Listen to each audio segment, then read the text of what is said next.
de identidad para ser recordado. Una imagen y una palabra como salvoconducto para viajar a la vida eterna. Pero el tiempo, la soberbia y la codicia borran lo escrito. La memoria se deshace en signos fragmentados.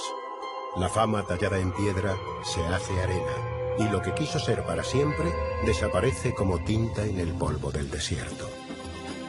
Este es el relato de un viaje al pasado en busca de las aspiraciones, el saber y los triunfos de un hombre que fue condenado a no tener nombre ni rostro, un hombre condenado a no haber sido.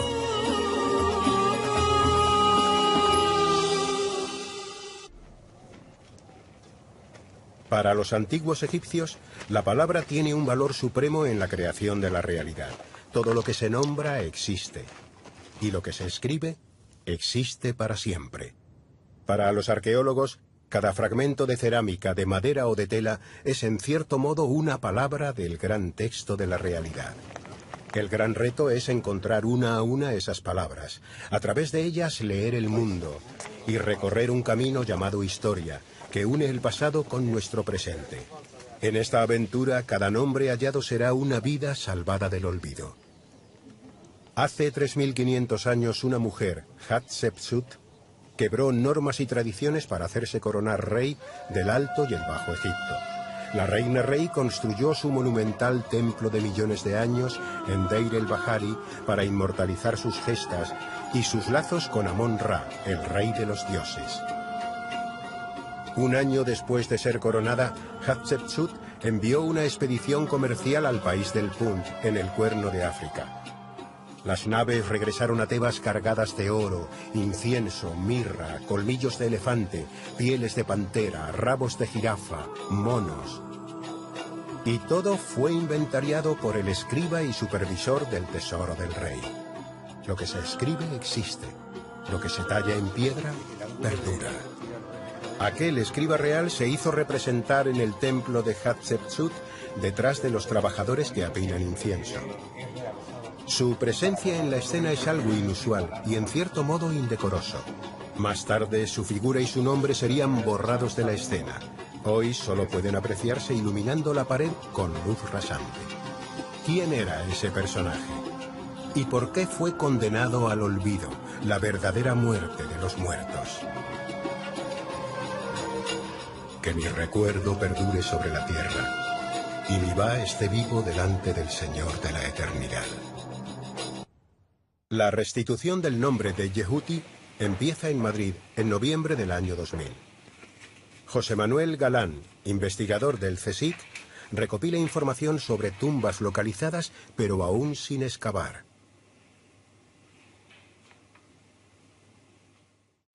Galán viaja a Luxor con una lista de 10 tumbas de comienzos del siglo XV a.C., cuando Egipto sentó las bases de su imperio, en los inicios de la dinastía XVIII.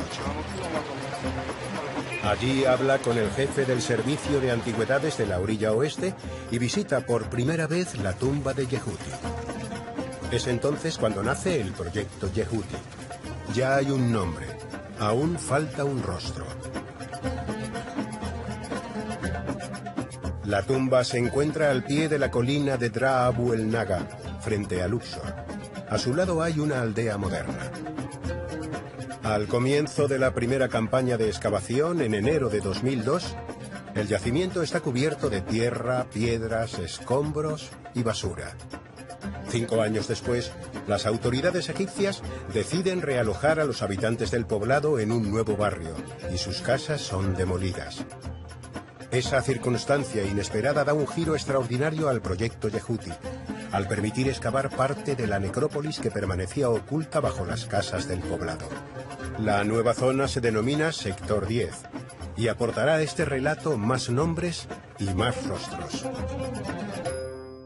Yehuti fue supervisor del tesoro y supervisor de los trabajadores bajo el reinado de Hatshepsut, una de las pocas mujeres que reinó como faraón en el antiguo Egipto, en torno al año 1470 a.C. Como supervisor del tesoro era el encargado de recaudar los impuestos y de gestionar las riquezas que llegaban del exterior a la capital, a Tebas.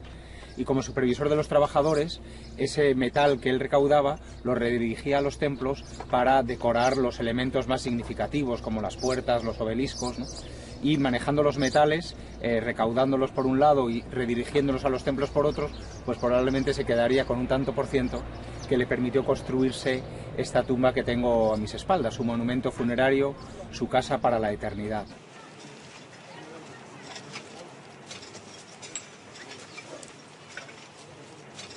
Cuando entré por primera vez en la tumba de Yehuti en noviembre del año 2000, lo primero que me llamó la atención, lo que más me atrajo, fue el hecho de que su monumento funerario está escrito desde la misma fachada hasta el interior, hasta donde podíamos ver del interior, ¿no?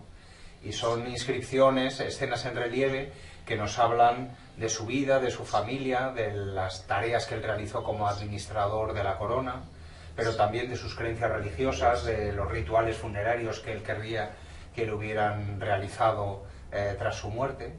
Es decir, que su monumento se convertía en un libro abierto de historia individual y también de historia de una época, ¿no?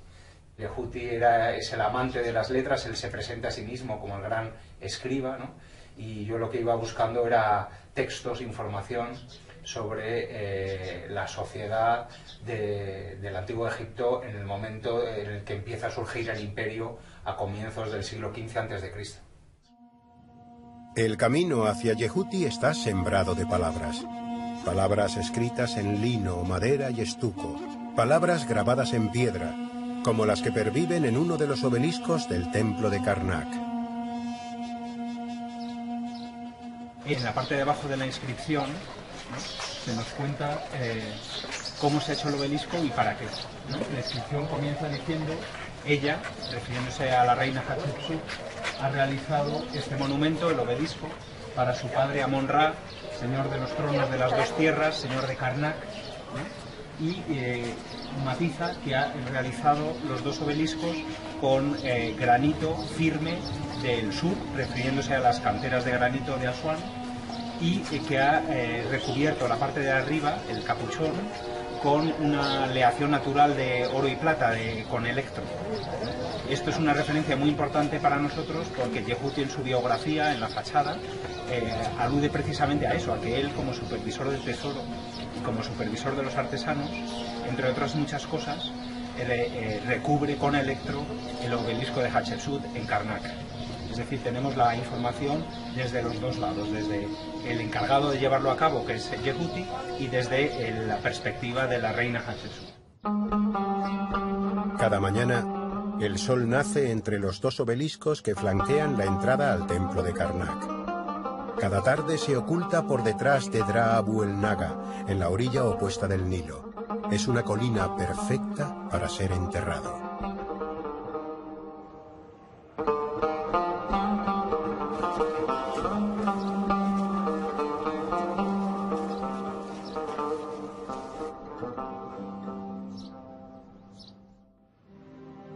Dra Abu el Naga ya se usó como necrópolis en torno al año 2000 a.C. 400 años después, se hicieron enterrar allí los reyes de la dinastía 17 con sus familiares y cortesanos, dotando al enclave de un carácter noble. Cuando Yehuti buscó un lugar donde construir su morada para la eternidad, hacia 1470 a.C., quiso estar frente a Karnak y al mismo tiempo hacerse un hueco entre tumbas del más alto rango social.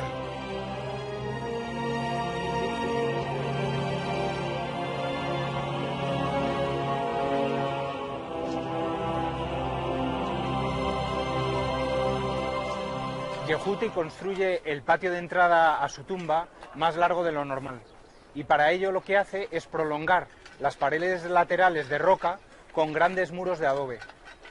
El muro de la izquierda hace un quiebro muy pronunciado, y ese quiebro muy pronunciado lo hace para evitar una pequeña estructura de adobe.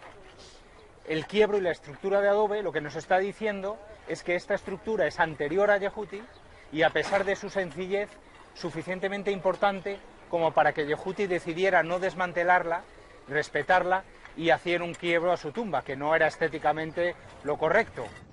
Retirar toneladas de arena sin dañar ni una letra perdida y volver a leer el gran texto de una realidad enterrada requiere muchas manos. Arqueólogos, epigrafistas, restauradores, geólogos, arquitectos, fotógrafos, capataces, trabajadores. Este es un proyecto español que aúna el trabajo y la experiencia de un gran equipo internacional. El Rai Salih Farouk es el capataz del proyecto Yehud. Nacido en la ciudad de Kit, de donde proviene el linaje de capataces más afamado de Egipto, organiza y supervisa al centenar de trabajadores.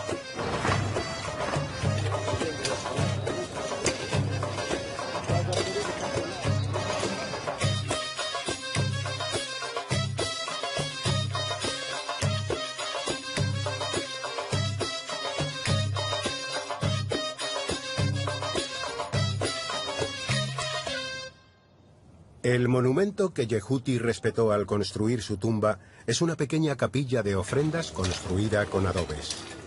Angie, arqueóloga y egiptóloga, se encarga de excavar su interior. Allí se descubre un conjunto de figurillas de madera que representan momias y que los antiguos egipcios denominaban shabti. Algunas se pintaban de blanco y llevaban el nombre del difunto escrito con pincel y tinta negra. Una vez pintadas, se envolvían en vendas de lino y se metían en pequeños ataúdes. El nombre escrito en 3 de los shabti y en una tela de lino es Ahmose Sapair. Sabemos que en la colina de Drabu el Naga se enterraron los reyes y la familia real, la élite de la dinastía 17.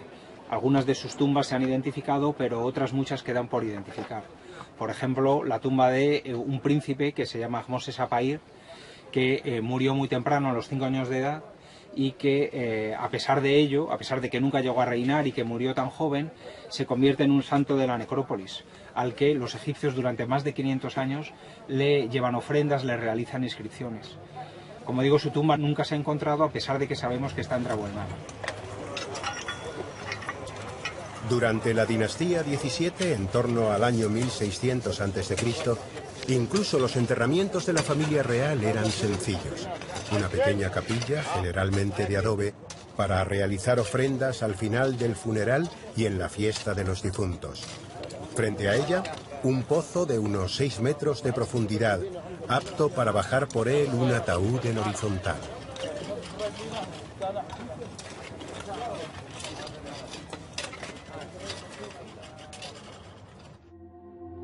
El pozo acababa en 1 o 2 cámaras sepulcrales, donde se depositaba el ataúd y el ajuar funerario. La cámara se cerraba con adobes y el pozo se rellenaba con tierra y piedras.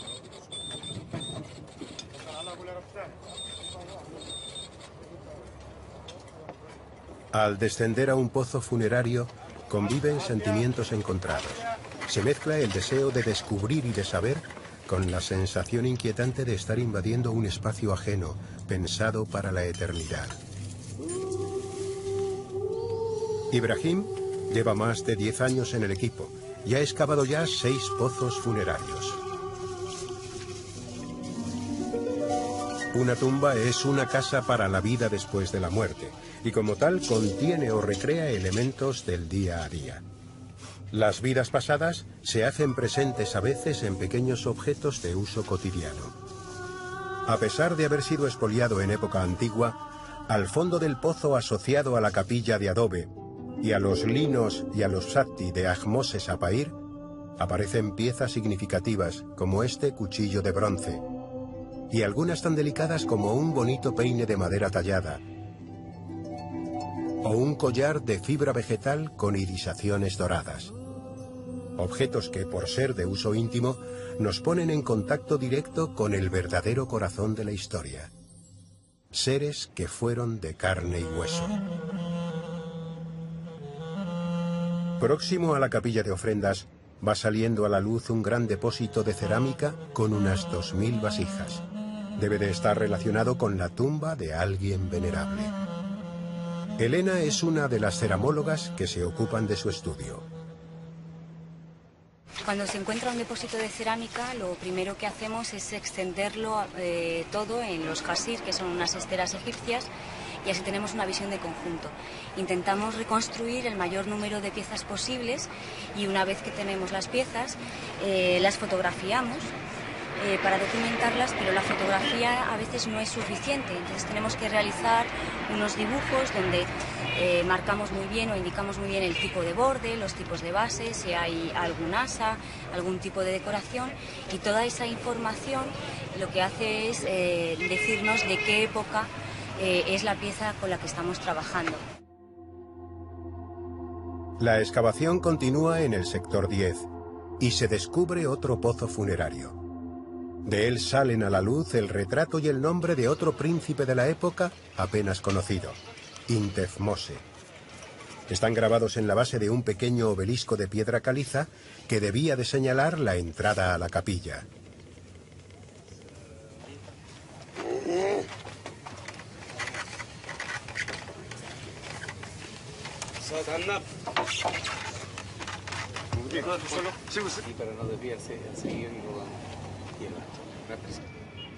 Pia, una de las restauradoras del equipo, es también la encargada de hacer los dibujos epigráficos más artísticos. La mayoría de las tumbas se hallan saqueadas, pero si el expolio ocurrió en época antigua, queda la esperanza de encontrar alguna pieza que aporte detalles sobre el propietario de la tumba. Los modestos objetos de ajuar funerario que los saqueadores dejaron tras de sí son como palabras sueltas de un texto que habla de otro tesoro, el de la cultura y la vida. En el fondo del pozo se comprueba que la tumba de Intefmose no fue una excepción. Los ladrones perforaron una pared de la cámara sepulcral para conectarla con la de otro personaje ilustre de la época, el dignatario y portavoz Tenején Ahotep.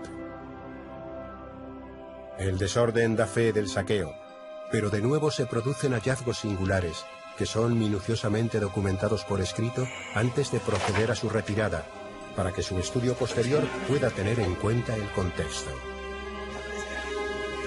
Las orejas.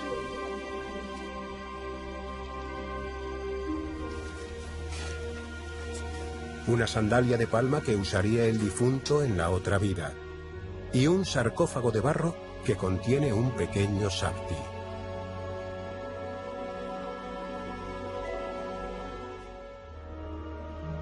Los sapti de Ahotep fueron modelados en barro y pintados imitando su momia.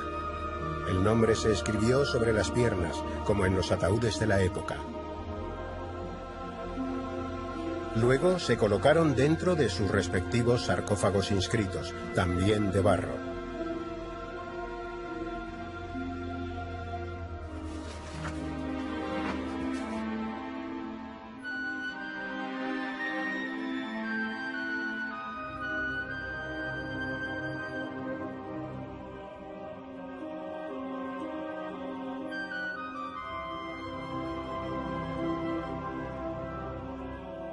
Una de las figurillas fue envuelta en 9 vendas de lino, como una verdadera momia.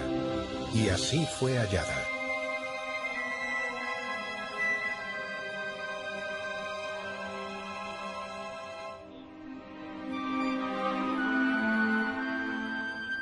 Pito, el fotógrafo de la excavación, utilizando la luz ultravioleta, descubre que el nombre y los títulos de Ahotep fueron escritos en todas las vendas. Mientras tanto, en el área de la excavación que supervisa José Miguel, con la ayuda de Yuma, uno de los trabajadores más carismáticos del proyecto, aparece un enterramiento poco frecuente, en la misma zona del depósito de cerámica. Es el ataúd de un niño, lo que ya hace relevante el hallazgo, porque a pesar de la alta mortalidad infantil en la antigüedad, se han encontrado pocas tumbas que no sean de adultos. Además, sorprende su colocación.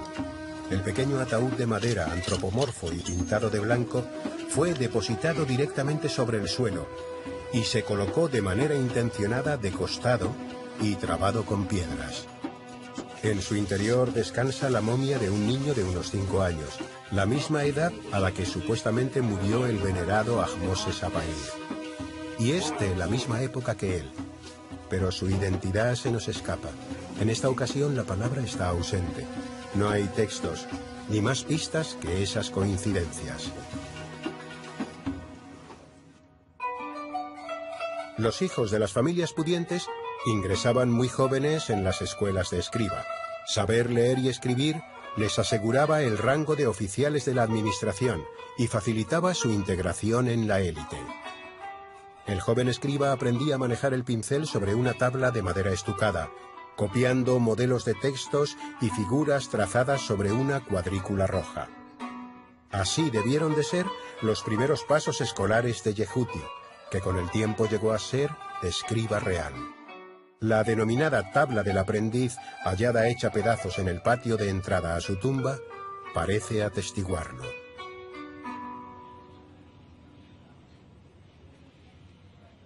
Los relieves de la tumba de Yehuti revelan cómo debían de ser los rituales funerarios de la élite a comienzos del siglo XV a.C.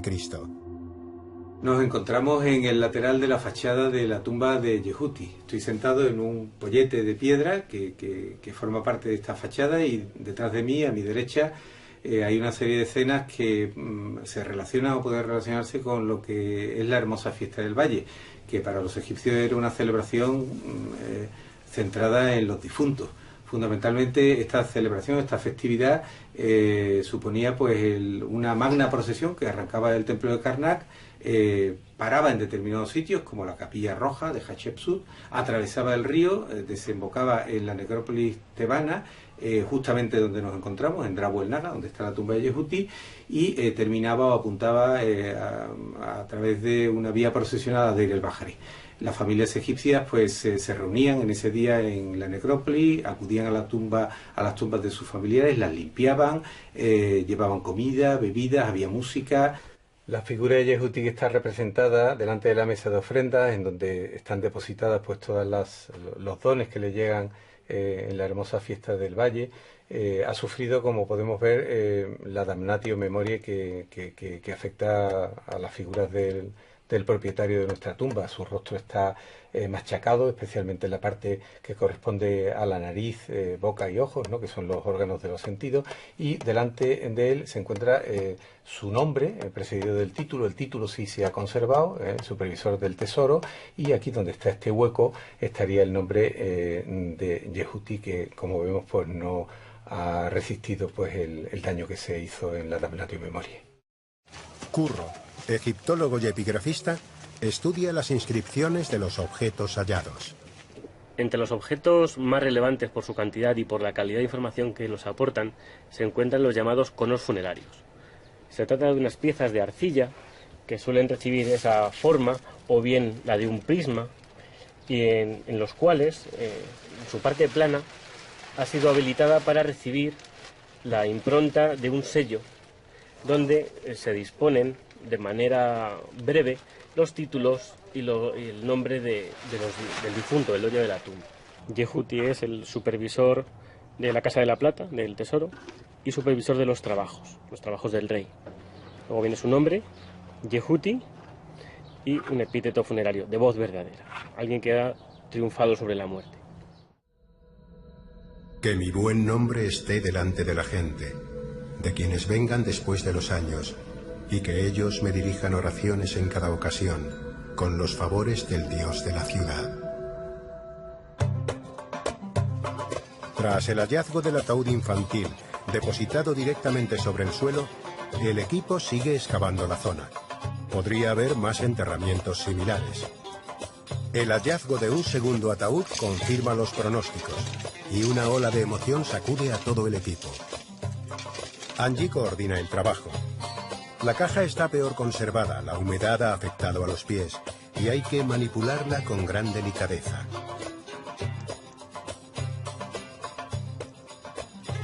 Al fin queda lista para su traslado y estudio. Las restauradoras Pía y Nieves se encargan de abrir el ataúd. Como en el caso anterior, contiene un niño, aunque de más edad. El sudario que lo envolvía ha sufrido enormemente, y paso a paso se extraen y ordenan huesos, retazos de vendas, restos de madera. Todo puede aportar información. Roxy, Salima y Joel son los antropólogos físicos y paleopatólogos encargados de estudiar los restos humanos. See that he's an 11-year-old. He's got his second molars just about coming into eruption, but there's no wear yet on them. So he's an 11-year-old. He still has his deciduous or baby teeth for the premolar, where the premolars and canines would be, but these are all his adult teeth here. La tumba de Yehuti revela sus secretos poco a poco. En la primera campaña, en febrero de 2002, la cámara más interna estaba llena de tierra y piedras casi hasta arriba.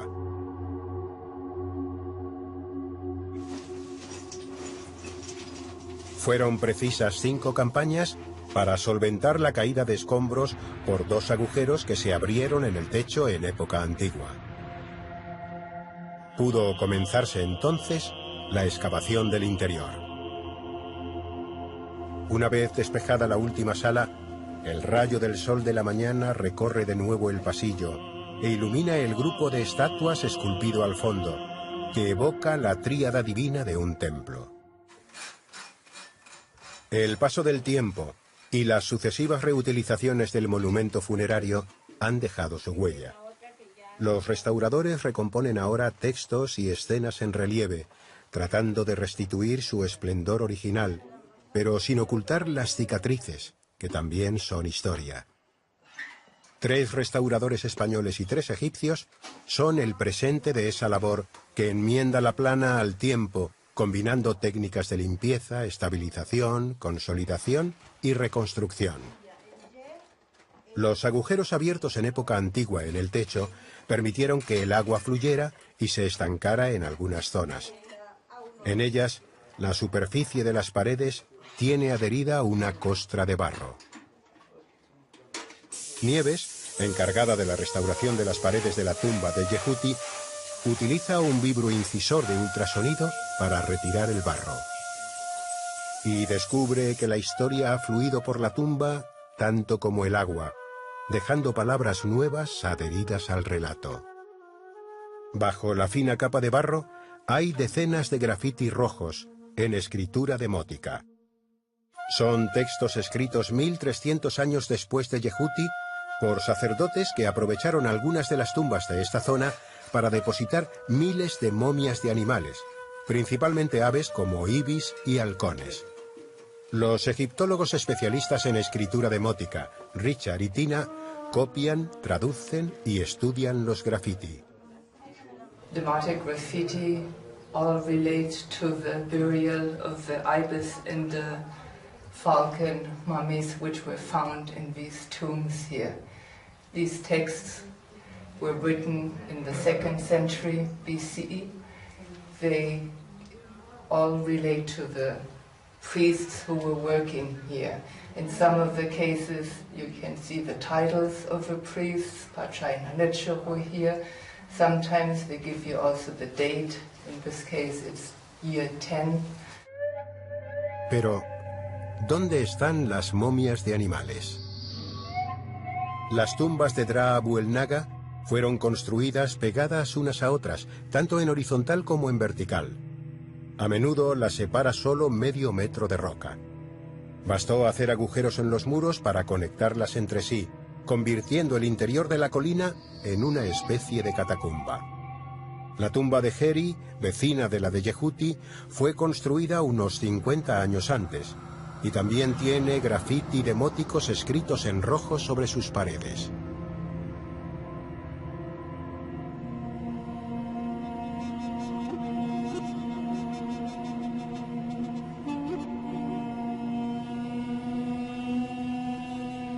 Al fondo de su cámara más interna se abre un pozo funerario. Un intenso olor a momia, una mezcla de efluvios de resina y ungüentos, sube desde la profundidad oscura. 7 metros más abajo hay 2 cámaras sepulcrales que fueron reaprovechadas para manipular y depositar cientos de momias de aves que investigan Chisco, especialista en el Egipto grecorromano, Salima, especialista en momias de animales, y Megan, zooarqueóloga.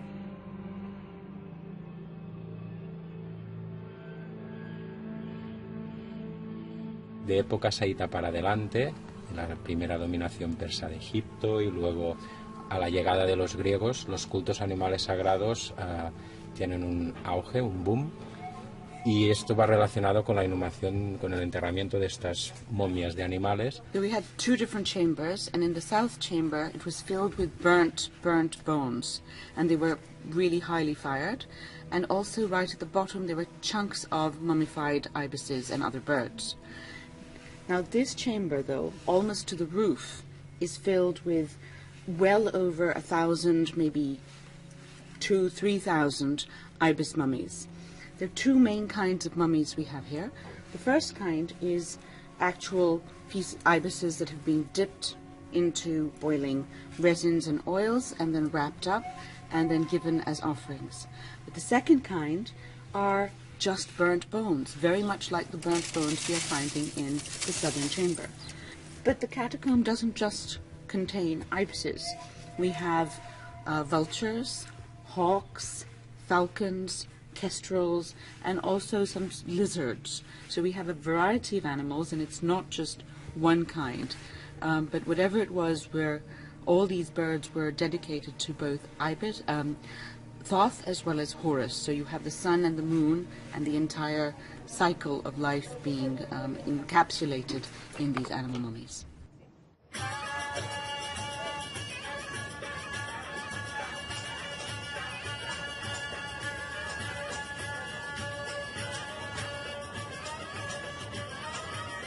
La excavación continúa en el exterior. A 3 metros por debajo del suelo de las casas modernas que se levantaban en la zona pocos años antes, siguen saliendo a la luz enterramientos de la dinastía XVII, que han estado ocultos 3 milenios. Junto al lugar donde se halló el segundo ataúd infantil, sale a la luz pocos días después el brocal de un nuevo pozo funerario que excavan Angie y Yuma. El terreno, más compacto y húmedo que el relleno de otros pozos, parece indicar que este pudiera estar intacto, algo realmente excepcional. El área tiene sin duda un gran potencial. Las expectativas e ilusiones van creciendo en el equipo y se contagian a los trabajadores, que aprovechan cualquier ocasión para dar rienda suelta a su carácter extrovertido y mostrar su alegría.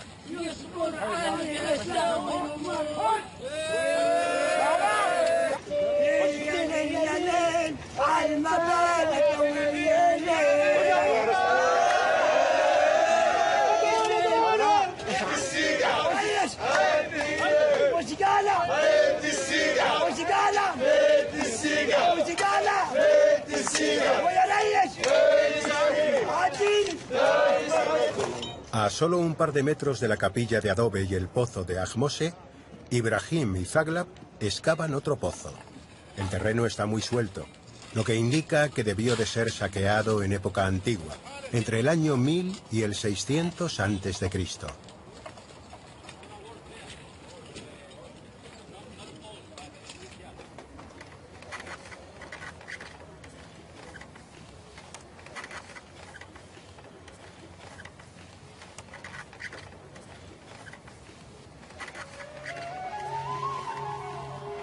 Los saqueadores antiguos, que buscaban principalmente oro, objetos de bronce y piedras semipreciosas, dejaban siempre tras de sí restos que hoy permiten acercarse a la persona que allí fue sepultada. Son objetos sencillos de la vida cotidiana, como una cestita, un botecito de col y su aplicador para pintarse los ojos, un tintero.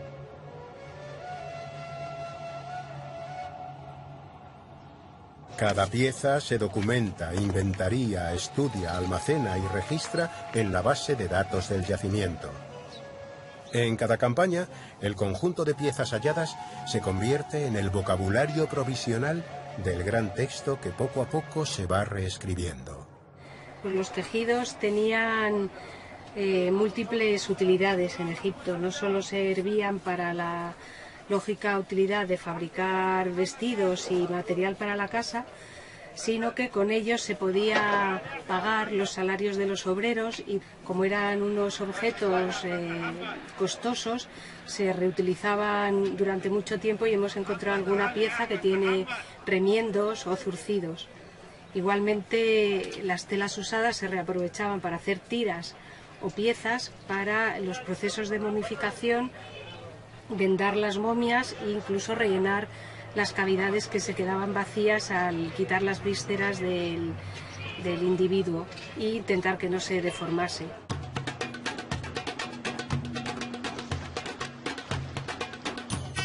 Naturalmente, todo lo hallado se queda en Egipto, en los almacenes del Servicio de Antigüedades.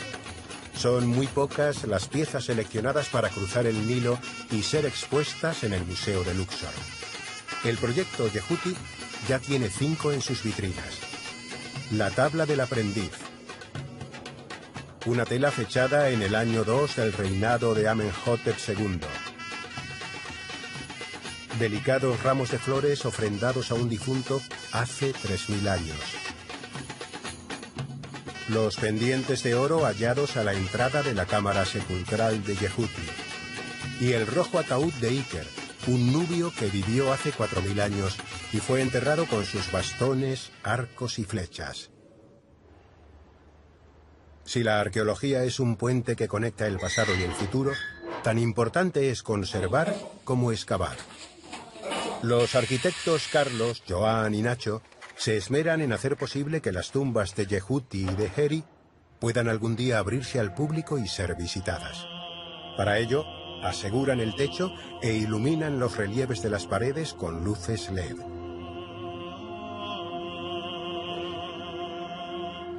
En las escenas de banquetes que se representan en las paredes de su monumento, así como en el grupo de esculturas que tengo a mi espalda, Yehuti siempre se hace representar acompañado de su padre y de su madre. La cuestión clave que esto supone es Yehuti, al no tener esposa, al no tener hijos, en manos de quién dejaría su enterramiento, quién se ocuparía de depositar su ataúd en su cámara sepulcral. Yehuti lleva hasta el extremo su papel de supervisor de los trabajos y se hace representar en su monumento funerario supervisando su propio funeral. En esta pared se representa lo que sería el funeral ideal de un personaje importante de la época de la reina Hatshepsut, a principios del siglo XV a.C., ¿no? En concreto es el funeral que a Yehuti le hubiera gustado que se hiciera en su memoria, ¿no?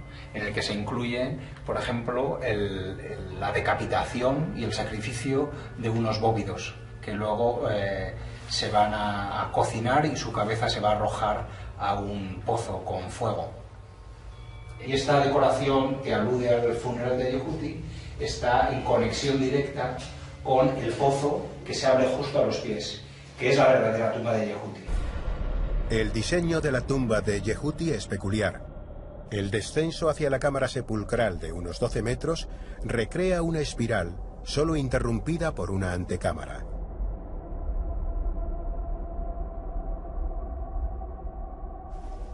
Lucía baja todos los días hasta lo más profundo para estudiar el hallazgo más sorprendente en esta tumba. Allí abajo no está la momia del escriba, ni su ataúd. Probablemente fuera robado, desmembrado y quemado por los saqueadores antiguos. Pero sí que está su espíritu. El espíritu del escriba amante de las letras sigue vivo y presente en lo que constituye el gran hallazgo de José Manuel Galán y su equipo después de años de excavación. La cámara sepulcral de Yehuti está enteramente escrita, de arriba a abajo. 41 capítulos del libro de la salida al día, más conocido como el libro de los muertos, hacen hablar a las paredes y el techo. El conjunto de textos funerarios que formaban el libro de los muertos lo que pretendía era ayudar al difunto a pasar el tránsito de la muerte y a alcanzar el más allá, y luego a vivir en unas condiciones lo más beneficiosas posibles. Palabras pronunciadas por el supervisor del tesoro del rey, Yehuti. Oh madre, oh Nu, extiéndete sobre mí y colócame entre las estrellas imperecederas, pues yo no he de morir. Álzame, yo soy tu hijo, expulsa de mí la languidez y protégeme de los que actúen contra mí. La importancia del libro de los muertos de Yehuti radica en ser una de las versiones más tempranas conocidas de este conjunto de textos funerarios y además una de las más extensas. De forma más o menos contemporánea, los capítulos se escribían en sudarios que permitían una extensión menor y en el caso de Yehuti se incorporaron más de 30 capítulos. Bueno, pues aquí tenemos los fragmentos que se encontraron en la cámara funeraria de Yehuti en el proceso de excavación. Proceden del techo que se colapsó y de 2 paredes que se derribaron para ampliar la cámara. Entonces se recuperaron una serie de 700 fragmentos y lo que intentamos hacer ahora es volver a unirlos y reconstruir como si fuera en un puzzle gigante cuál sería la decoración original que tuvieron las paredes. El proceso continúa reconstruyendo a escala el texto mediante programas de tratamiento de imagen y transcribiéndolo a jeroglíficos normalizados. Hay un objetivo final, la publicación científica del libro de los muertos de Yehuti.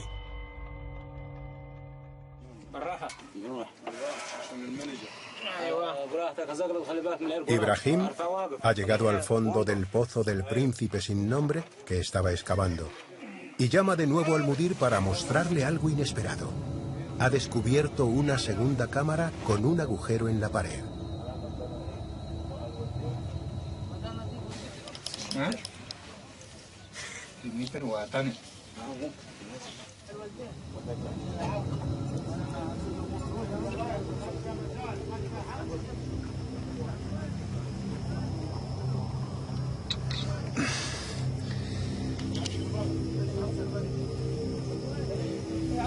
Nosotros tenemos aquí trabajo para esta campaña la que viene. Porque, madre mía. La excavación del sector 10 sigue dando sorpresas. Ahora toda la expectación se centra en el fondo del pozo que están excavando Angie y Yuma. This shaft, I know, me now, it's a job for me. I know if you can, some people work in this place or not. This place from the shaft, not people work before. Inshallah, that one is good. I hope we have good an object, a nice place. Todo el equipo del proyecto parece contener la respiración. Están a punto de entrar en un lugar que lleva más de 3000 años sin ser visitado. Nadie sabe cómo será ni lo que puede haber en su interior, pero no hay acicate mayor para un arqueólogo que ese misterio del tiempo suspendido en un espacio intacto.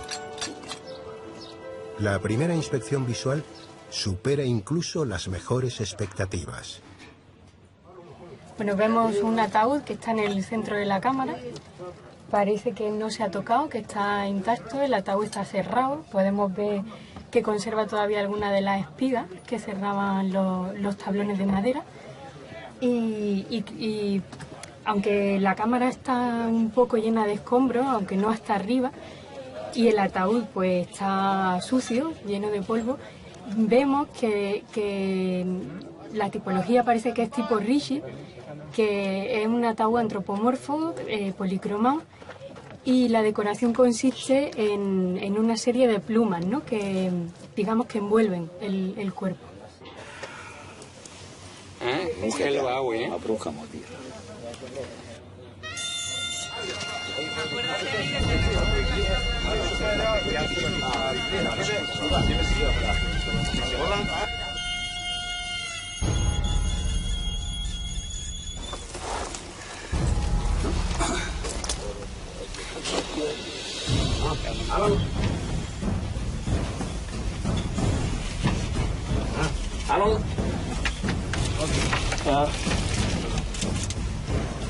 سيد يا سيد 100 كم خشب ورا عندك؟ كم خشب قد 10 اديني 5 سم هوبا بس ماشي على الله صدق اللبن اهو فرط المنبحري المنبحري فرط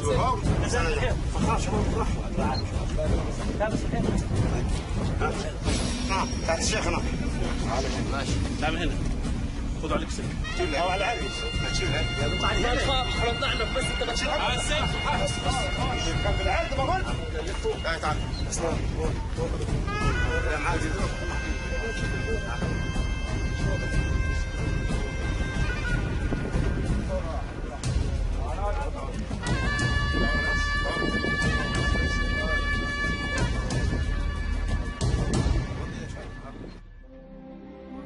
El ataúd está en muy buen estado.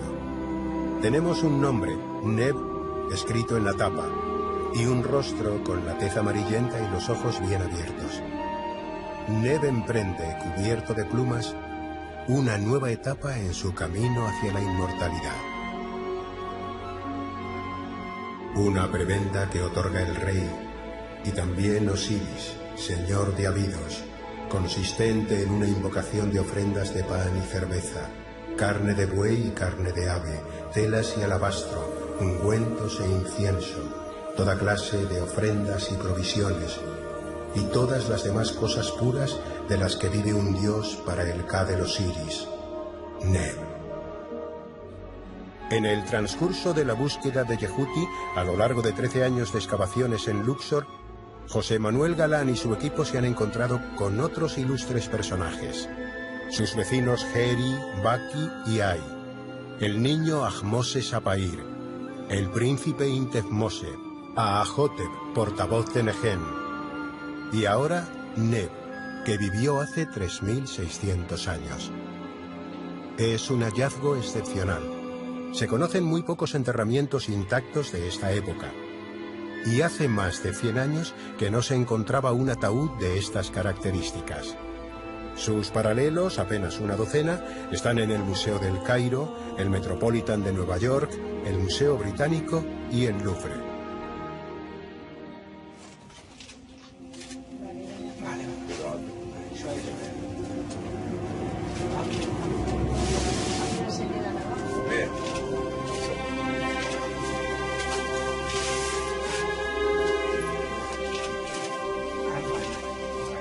Este ejemplar es una aportación importante a la historia de la cultura funeraria y el arte egipcios. Neb se incorpora al pequeño grupo de personajes ilustres de la dinastía 17, hacia el año 1600 a.C., que ayuda a proyectar luz sobre un periodo muy poco conocido de la familia real y de la élite, en un momento apasionante de la historia de Egipto, cuando la Tebas, capital de provincia, se convierte en capital del reino y más tarde en capital del imperio.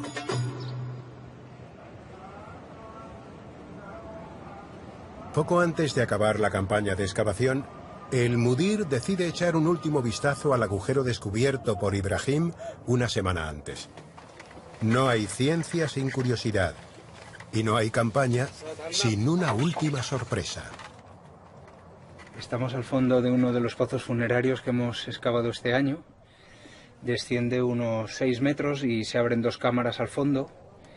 Ahora vamos a entrar en la cámara este, que tiene unos 2,5 metros de profundidad y 2 metros de ancho, pero que tiene un agujero en la pared derecha. Y vamos a meternos por el agujero para ver lo que vemos.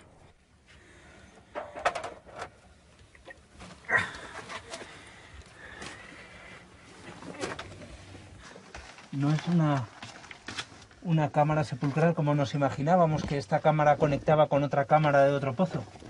Esto es una galería gigante, muy bien tallada y de dimensiones enormes. Tiene casi 2 metros de altura y se abre a un lado y a otro y está todo lleno de restos humanos por encima, de lino y de vasijas de cerámica.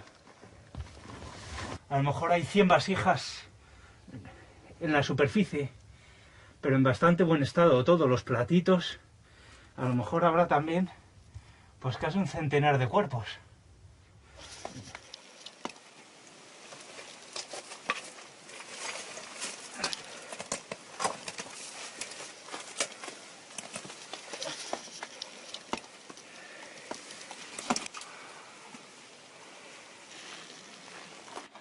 Está la cámara súper bien tallada, con mortero todas las paredes,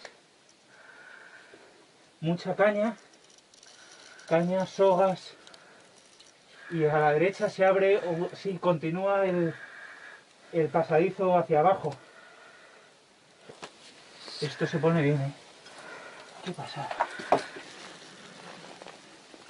Aquí ya estamos bastante abajo, debemos estar pues aproximadamente a 10 metros bajo tierra.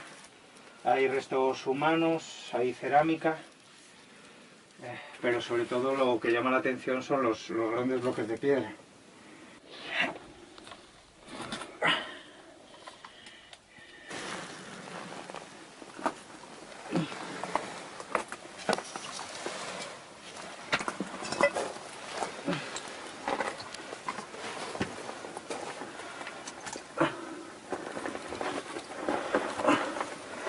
Y desde luego, como aquí tenemos 10 años por delante de excavación y de investigación.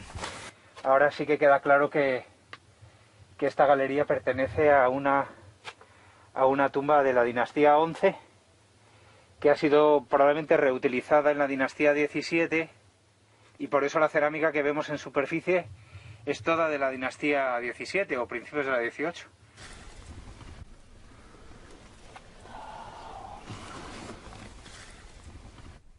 Good. مبروك عليك حبيبي.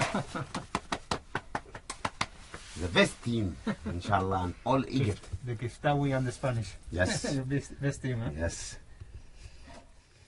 El proyecto Yehuti, tras 13 años de excavación, de investigación y de restauración, de alguna forma le está devolviendo el nombre a Yehuti, ¿no? Le está devolviendo su memoria y con ello lo que él más ansiaba, que era vivir eternamente.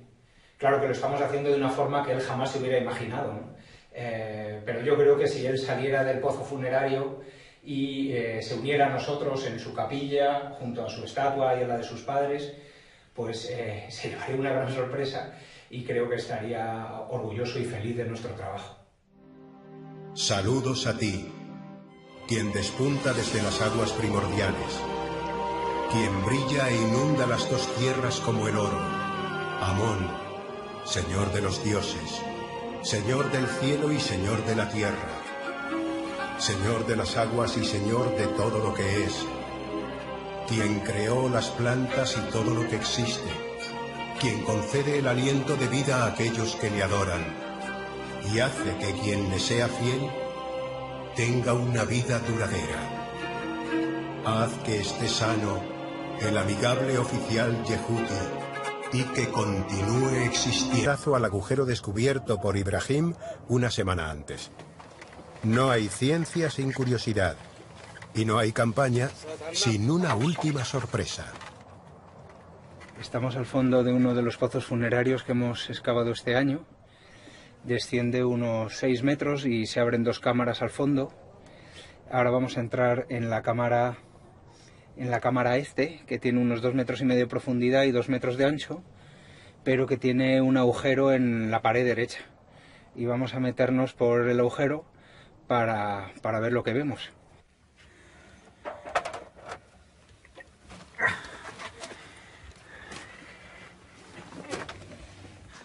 No es una cámara sepulcral como nos imaginábamos, que esta cámara conectaba con otra cámara de otro pozo. Esto es una galería gigante, muy bien tallada y de dimensiones enormes. Tiene casi 2 metros de altura y se abre a un lado y a otro y está todo lleno de restos humanos por encima, de lino y de vasijas de cerámica. A lo mejor hay 100 vasijas en la superficie, pero en bastante buen estado. Todos los platitos, a lo mejor habrá también pues casi un centenar de cuerpos.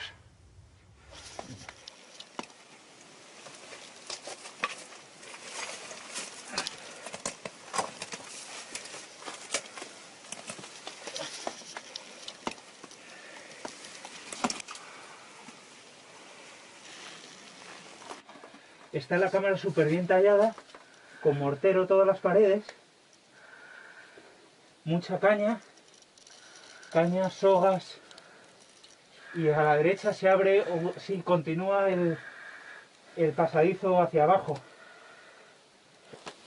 Esto se pone bien, ¿eh? ¿Qué pasa?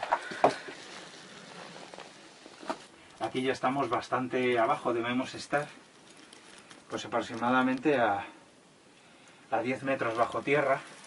Hay restos humanos, hay cerámica, pero sobre todo lo que llama la atención son los grandes bloques de piedra.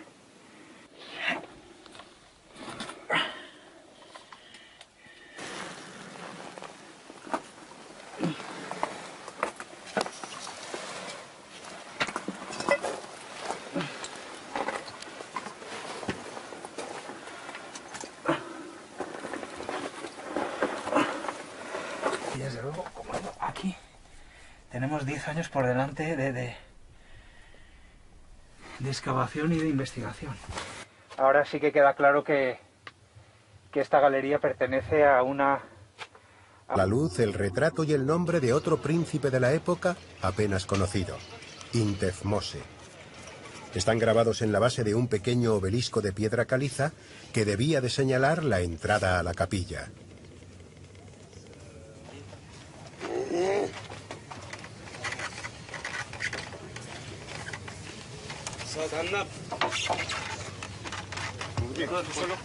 Pero no debía seguir Pia, una de las restauradoras del equipo, es también la encargada de hacer los dibujos epigráficos más artísticos. La mayoría de las tumbas se hallan saqueadas, pero si el expolio ocurrió en época antigua, queda la esperanza de encontrar alguna pieza que aporte detalles sobre el propietario de la tumba. Los modestos objetos de ajuar funerario que los saqueadores dejaron tras de sí son como palabras sueltas de un texto que habla de otro tesoro, el de la cultura y la vida. En el fondo del pozo se comprueba que la tumba de Intefmose no fue una excepción. Los ladrones perforaron una pared de la cámara sepulcral para conectarla con la de otro personaje ilustre de la época, el dignatario y portavoz Tenején Ahotep. El desorden da fe del saqueo, pero de nuevo se producen hallazgos singulares que son minuciosamente documentados por escrito antes de proceder a su retirada, para que su estudio posterior pueda tener en cuenta el contexto. Las orejas.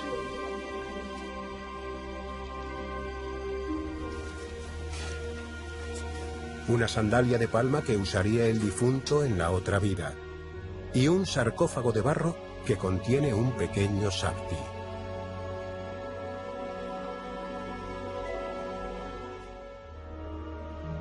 Los sapti de Ahotep fueron modelados en barro y pintados imitando su momia. El nombre se escribió sobre las piernas, como en los ataúdes de la época.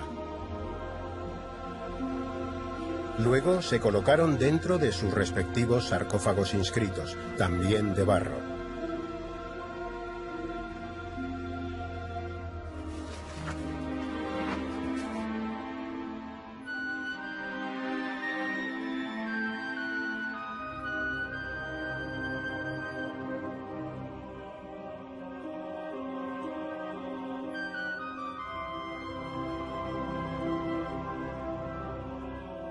Una de las figurillas fue envuelta en 9 vendas de lino, como una verdadera momia. Y así fue hallada.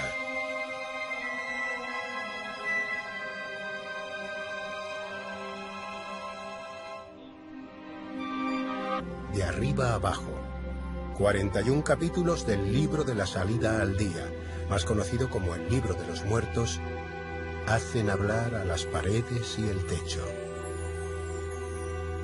El conjunto de textos funerarios que formaban el libro de los muertos lo que pretendía era ayudar al difunto a pasar el tránsito de la muerte y a alcanzar el más allá, y luego a vivir en unas condiciones lo más beneficiosas posibles.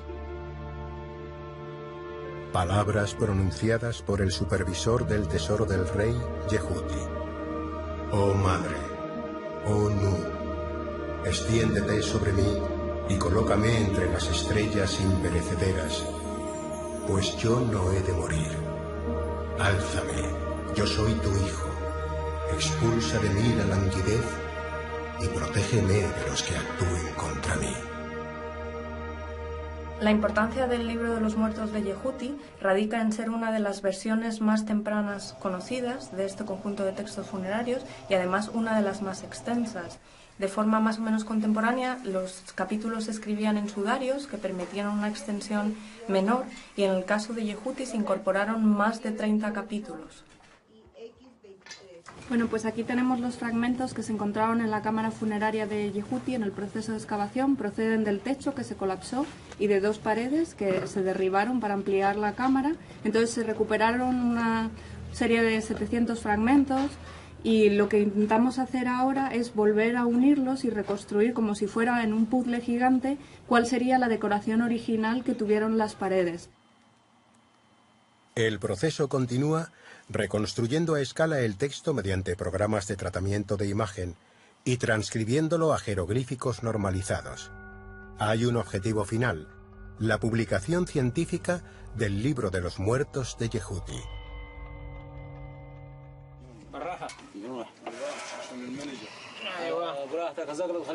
Ibrahim ha llegado al fondo del pozo del príncipe sin nombre que estaba excavando y llama de nuevo al mudir para mostrarle algo inesperado. Ha descubierto una segunda cámara con un agujero en la pared.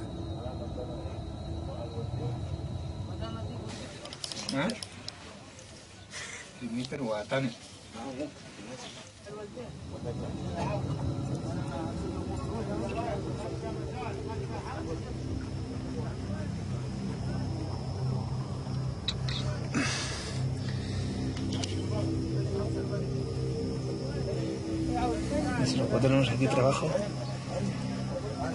para esta campaña y la que viene. Porque, madre mía. La excavación del sector 10 sigue dando sorpresa. La palabra tiene un valor supremo en la creación de la realidad. Todo lo que se nombra existe. Y lo que se escribe existe para siempre. Para los arqueólogos, cada fragmento de cerámica, de madera o de tela es en cierto modo una palabra del gran texto de la realidad. El gran reto es encontrar una a una esas palabras, a través de ellas leer el mundo y recorrer un camino llamado historia, que une el pasado con nuestro presente. En esta aventura, cada nombre hallado será una vida salvada del olvido. Hace 3500 años una mujer, Hatshepsut, quebró normas y tradiciones para hacerse coronar rey del Alto y el Bajo Egipto. La reina rey construyó su monumental templo de millones de años en Deir el-Bahari para inmortalizar sus gestas y sus lazos con Amón-Ra, el rey de los dioses. Un año después de ser coronada, Hatshepsut envió una expedición comercial al país del Punt, en el Cuerno de África. Las naves regresaron a Tebas cargadas de oro, incienso, mirra, colmillos de elefante, pieles de pantera, rabos de jirafa, monos.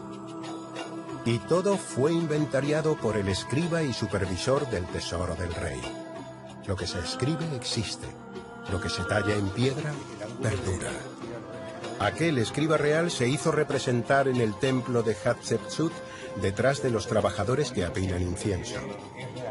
Su presencia en la escena es algo inusual y en cierto modo indecoroso. Más tarde su figura y su nombre serían borrados de la escena. Hoy solo pueden apreciarse iluminando la pared con luz rasante. ¿Quién era ese personaje? ¿Y por qué fue condenado al olvido, la verdadera muerte de los muertos?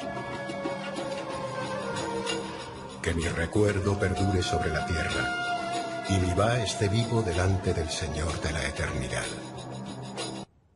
La restitución del nombre de Yehuti empieza en Madrid en noviembre del año 2000. José Manuel Galán, investigador del CSIC, recopila información sobre tumbas localizadas pero aún sin excavar.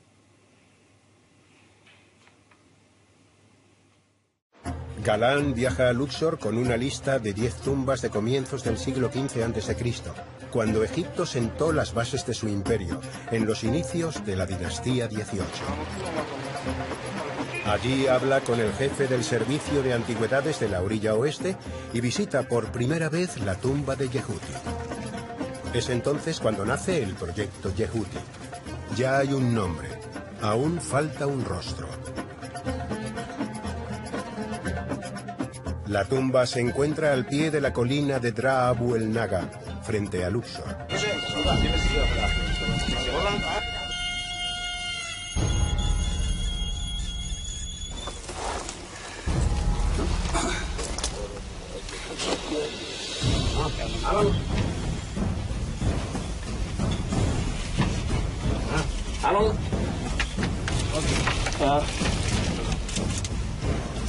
سيد يا سيد 100 100 كم خشب ورا عندك؟ كم خشب بدي؟ 10 10 اديني 5 سم هوبا بس ماشي خشب على الله صدق اللبن اهو فرط المن بحري المن بحري فرط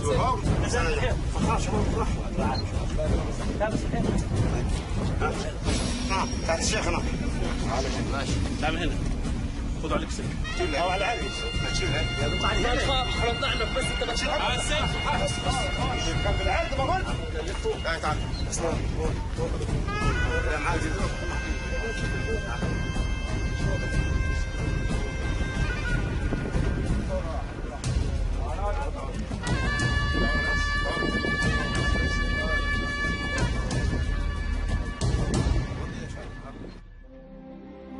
El ataúd está en muy buen estado.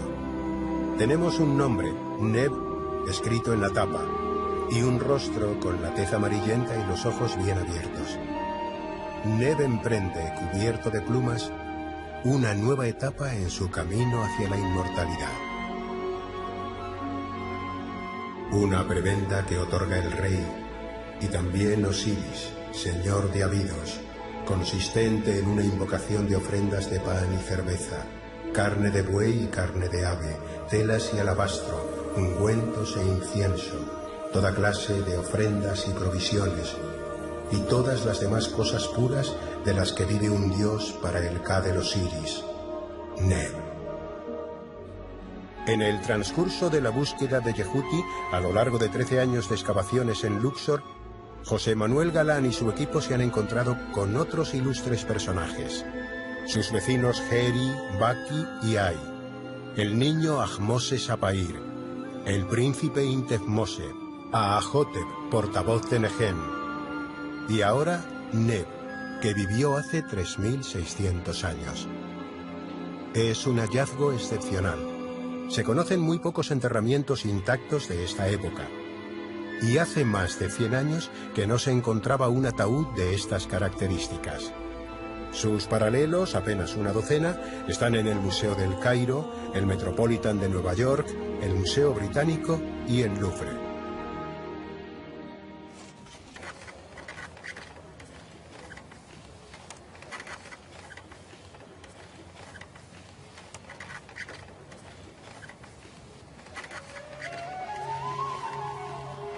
Los saqueadores antiguos, que buscaban principalmente oro, objetos de bronce y piedras semipreciosas, dejaban siempre tras de sí restos que hoy permiten acercarse a la persona que allí fue sepultada. Son objetos sencillos de la vida cotidiana, como una cestita, un botecito de col y su aplicador para pintarse los ojos, un tintero.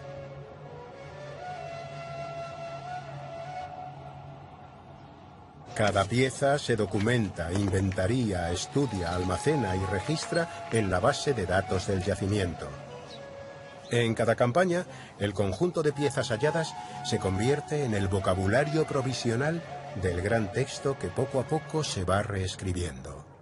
Pues los tejidos tenían múltiples utilidades en Egipto. No solo servían para la lógica utilidad de fabricar vestidos y material para la casa, sino que con ellos se podía pagar los salarios de los obreros y como eran unos objetos costosos, se reutilizaban durante mucho tiempo y hemos encontrado alguna pieza que tiene remiendos o zurcidos. Igualmente las telas usadas se reaprovechaban para hacer tiras o piezas para los procesos de momificación, vendar las momias e incluso rellenar las cavidades que se quedaban vacías al quitar las vísceras del individuo e intentar que no se deformase.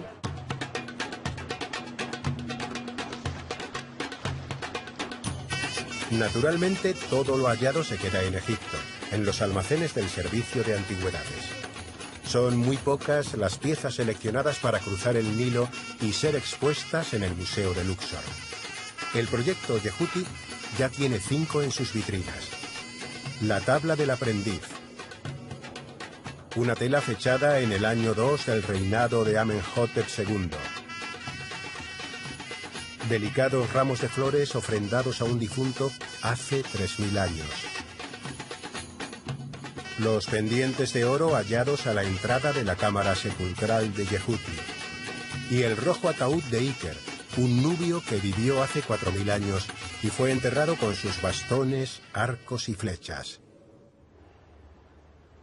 Si la arqueología es un puente que conecta el pasado y el futuro, tan importante es conservar como excavar. Los arquitectos Carlos, Joan y Nacho se esmeran en hacer posible que las tumbas de Yehuti y de Heri puedan algún día abrirse al público y ser. Lucía baja todos los días hasta lo más profundo para estudiar el hallazgo más sorprendente en esta tumba. Allí abajo no está la momia del escriba, ni su ataúd. Probablemente fuera robado, desmembrado y quemado por los saqueadores antiguos. Pero sí que está su espíritu. El espíritu del escriba amante de las letras sigue vivo y presente en lo que constituye el gran hallazgo de José Manuel Galán y su equipo después de años de excavación. La cámara sepulcral de Yehuti está enteramente escrita, de arriba a abajo. 41 capítulos del libro de la salida al día, más conocido como el libro de los muertos, hacen hablar a las paredes y el techo. El conjunto de textos funerarios que formaban el libro de los muertos lo que pretendía era ayudar al difunto a pasar el tránsito de la muerte y a alcanzar el más allá, y luego a vivir en unas condiciones lo más beneficiosas posibles. Palabras pronunciadas por el supervisor del tesoro del rey, Yehuti. Oh madre, oh Nu, extiéndete sobre mí y colócame entre las estrellas imperecederas, pues yo no he de morir. Álzame, yo soy tu hijo, expulsa de mí la languidez y protégeme de los que actúen contra mí. La importancia del libro de los muertos de Yehuti radica en ser una de las versiones más tempranas conocidas de este conjunto de textos funerarios y además una de las más extensas. De forma más o menos contemporánea, los capítulos se escribían en sudarios que permitían una extensión menor y en el caso de Yehuti se incorporaron más de 30 capítulos. Bueno, pues aquí tenemos los fragmentos que se encontraron en la cámara funeraria de Yehuti en el proceso de excavación. Proceden del techo que se colapsó y de 2 paredes que se derribaron para ampliar la cámara. Entonces se recuperaron una serie de 700 fragmentos y lo que intentamos hacer ahora es volver a unirlos y reconstruir como si fuera en un puzzle gigante cuál sería la decoración original que tuvieron las paredes. El proceso continúa reconstruyendo a escala el texto mediante programas de tratamiento de imagen y transcribiéndolo a jeroglíficos normalizados. Hay un objetivo final, la publicación científica del libro de los muertos de Yehuti.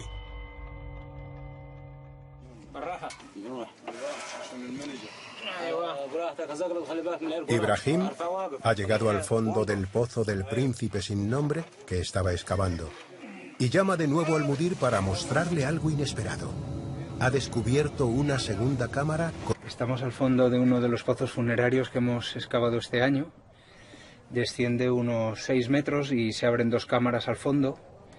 Ahora vamos a entrar en la cámara este, que tiene unos 2,5 metros de profundidad y 2 metros de ancho, pero que tiene un agujero en la pared derecha. Y vamos a meternos por el agujero para ver lo que vemos.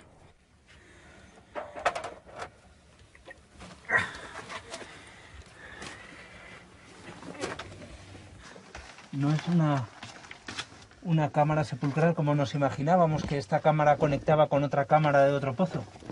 Esto es una galería gigante, muy bien tallada y de dimensiones enormes. Tiene casi 2 metros de altura y se abre a un lado y a otro y está todo lleno de restos humanos por encima, de lino y de vasijas de cerámica. A lo mejor hay 100 vasijas en la superficie, pero en bastante buen estado. Todos los platitos, a lo mejor habrá también pues casi un centenar de cuerpos.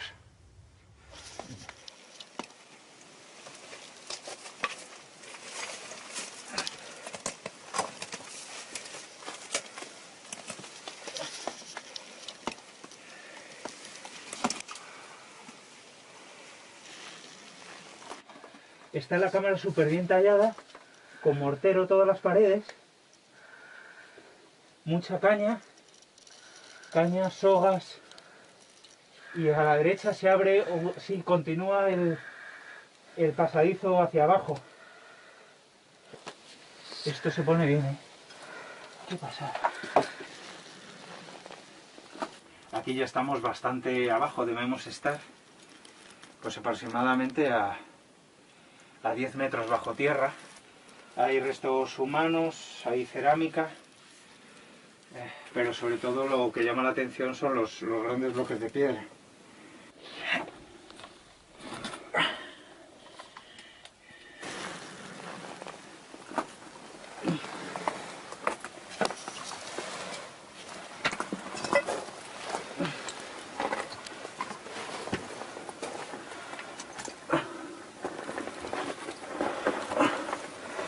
Y desde luego, como digo, aquí tenemos 10 años por delante de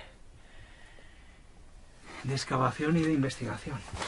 Ahora sí que queda claro que esta galería pertenece a una tumba de la dinastía 11, que ha sido probablemente reutilizada en la dinastía 17, y por eso la cerámica que vemos en superficie es toda de la dinastía 17.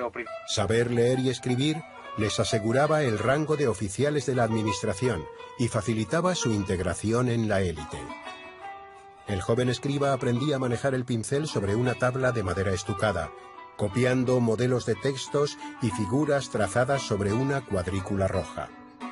Así debieron de ser los primeros pasos escolares de Yehuti, que con el tiempo llegó a ser escriba real.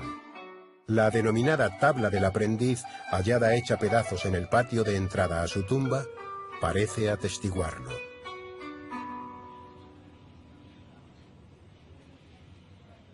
Los relieves de la tumba de Yehuti revelan cómo debían de ser los rituales funerarios de la élite a comienzos del siglo XV a.C.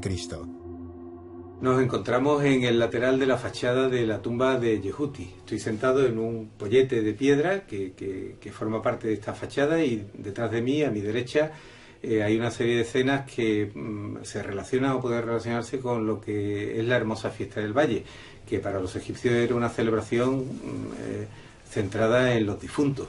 Fundamentalmente esta celebración, esta festividad, suponía pues una magna procesión que arrancaba del templo de Karnak, paraba en determinados sitios como la Capilla Roja de Hatshepsut, atravesaba el río, desembocaba en la necrópolis tebana, justamente donde nos encontramos, en Drabu el Naga, donde está la tumba de Yehuti, y terminaba o apuntaba a través de una vía procesionada de Deir el-Bahari.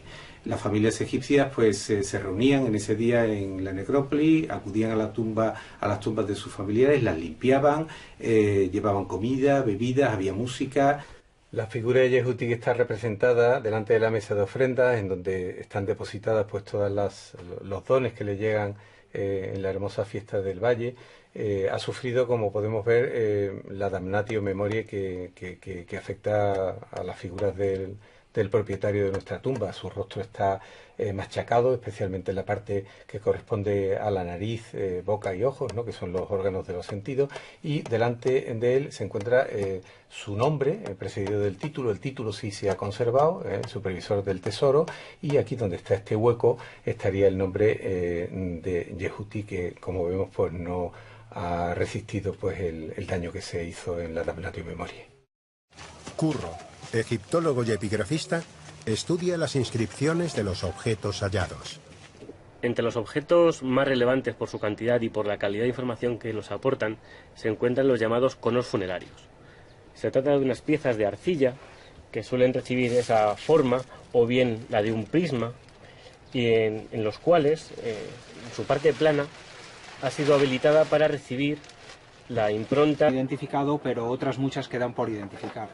Por ejemplo, la tumba de un príncipe que se llama Moses Apair, que murió muy temprano, a los 5 años de edad, y que a pesar de ello, a pesar de que nunca llegó a reinar y que murió tan joven, se convierte en un santo de la necrópolis, al que los egipcios durante más de 500 años le llevan ofrendas, le realizan inscripciones. Como digo, su tumba nunca se ha encontrado, a pesar de que sabemos que está en Drabu el Naga. Durante la dinastía XVII, en torno al año 1600 a.C., incluso los enterramientos de la familia real eran sencillos.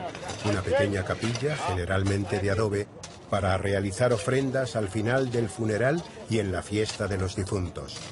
Frente a ella, un pozo de unos 6 metros de profundidad, apto para bajar por él un ataúd en horizontal.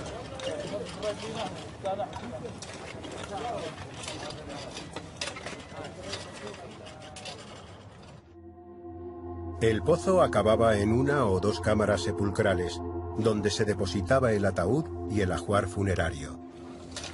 La cámara se cerraba con adobes, y el pozo se rellenaba con tierra y piedras.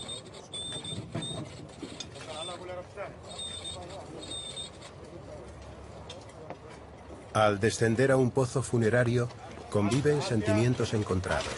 Se mezcla el deseo de descubrir y de saber con la sensación inquietante de estar invadiendo un espacio ajeno, pensado para la eternidad.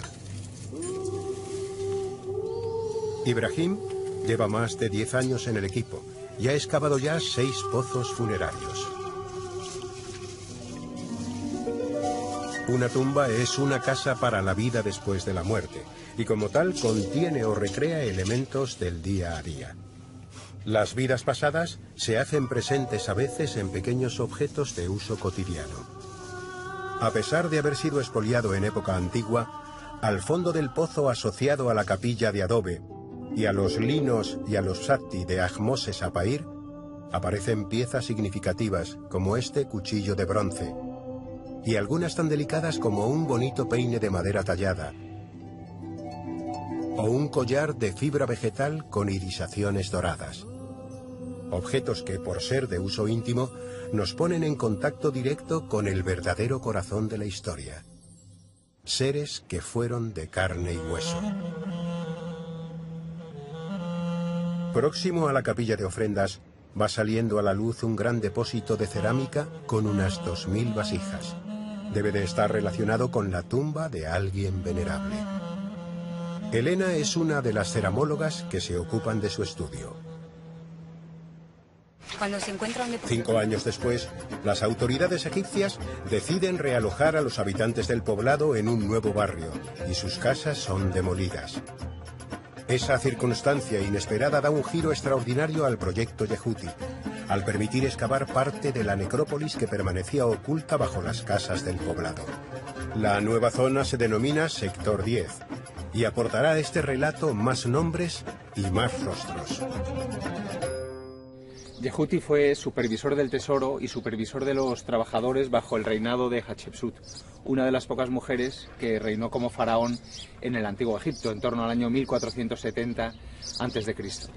Como supervisor del tesoro era el encargado de recaudar los impuestos y de gestionar las riquezas que llegaban del exterior a la capital, a Tebas. Y como supervisor de los trabajadores, ese metal que él recaudaba lo redirigía a los templos para decorar los elementos más significativos, como las puertas, los obeliscos, ¿no? Y manejando los metales, recaudándolos por un lado y redirigiéndolos a los templos por otros, pues probablemente se quedaría con un tanto por ciento que le permitió construirse esta tumba que tengo a mis espaldas, su monumento funerario, su casa para la eternidad.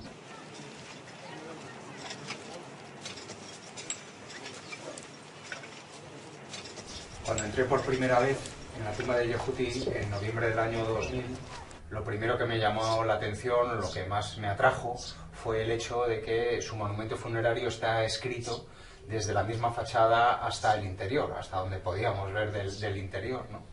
Y son inscripciones, escenas en relieve que nos hablan de su vida, de su familia, de las tareas que él realizó como administrador de la corona, pero también de sus creencias religiosas, de los rituales funerarios que él querría que le hubieran realizado tras su muerte. Es decir, que su monumento se convertía en un libro abierto de historia individual y también de historia de una época, ¿no? Yehuti es el amante de las letras, él se presenta a sí mismo como el gran escriba, ¿no? Y yo lo que iba buscando era textos, información sobre la sociedad del Antiguo Egipto en el momento en el que empieza a surgir el imperio a comienzos del siglo XV a.C. El camino hacia Yehuti está sembrado de palabras. palabras escritas en lino, madera y estuco, palabras grabadas en piedra, como las que perviven en uno de los obeliscos del templo de Karnak. En la parte de abajo de la inscripción, ¿no?, se nos cuenta cómo se ha hecho el obelisco y para qué, ¿no? La inscripción comienza diciendo: ella, refiriéndose a la reina Hatshepsut, ha realizado este monumento, el obelisco, para su padre Amon-Ra, señor de los tronos de las dos tierras, señor de Karnak, ¿no? Fueron precisas 5 campañas para solventar la caída de escombros por 2 agujeros que se abrieron en el techo en época antigua. Pudo comenzarse entonces la excavación del interior. Una vez despejada la última sala, el rayo del sol de la mañana recorre de nuevo el pasillo e ilumina el grupo de estatuas esculpido al fondo, que evoca la tríada divina de un templo. El paso del tiempo y las sucesivas reutilizaciones del monumento funerario han dejado su huella. Los restauradores recomponen ahora textos y escenas en relieve, tratando de restituir su esplendor original, pero sin ocultar las cicatrices, que también son historia. 3 restauradores españoles y 3 egipcios son el presente de esa labor que enmienda la plana al tiempo, combinando técnicas de limpieza, estabilización, consolidación y reconstrucción. Los agujeros abiertos en época antigua en el techo permitieron que el agua fluyera y se estancara en algunas zonas. En ellas, la superficie de las paredes tiene adherida una costra de barro. Nieves, encargada de la restauración de las paredes de la tumba de Yehuti, utiliza un vibroincisor de ultrasonido para retirar el barro. Y descubre que la historia ha fluido por la tumba tanto como el agua, dejando palabras nuevas adheridas al relato. Bajo la fina capa de barro hay decenas de grafitis rojos en escritura demótica. Son textos escritos 1300 años después de Yehuti por sacerdotes que aprovecharon algunas de las tumbas de esta zona para depositar miles de momias de animales, principalmente aves como ibis y halcones. Los egiptólogos especialistas en escritura demótica, Richard y Tina, copian, traducen y estudian los graffiti. Demotic graffiti all relate to the burial of the ibis and the falcon mummies which were found in these tombs here. These texts were written in the 2nd century BCE. They all relate to the priests who were working here. In some of the cases you can see the titles of the priests, Pachaina Netshuru here. Sometimes they give you also the date. In this case it's year 10. Pero, ¿dónde están las momias de animales? Las tumbas de Dra Abu el Naga fueron construidas pegadas unas a otras, tanto en horizontal como en vertical.